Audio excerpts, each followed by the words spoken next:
Ano nga ba ang hiwaga sa kuwebang ito? Sa loob ng kuwebang ito may maliit na butas at pilit na pumapasok ang karamihan dito guys. Pilit nilang dinadayo dahil nga may hiwaga sa loob. Ano nga kayang hiwagang iyon? Ayan, halos pinipilit nila sa sobrang liit ng butas.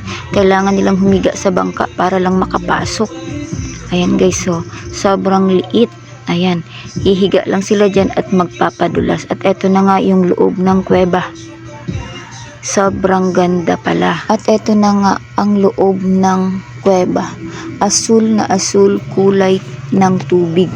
Ang mahiwagang asul na tubig, ito ay dulot ng natural ng phenomenon. Dumadaan ang sikat ng araw sa maliit na siwang.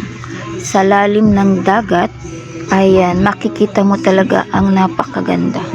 At ang lugar na ito guys ay sa Italy, sa Blue Grotto, sa bansang Italy guys. Ayan. Hanggang sa muli guys, maraming salamat sa panonood.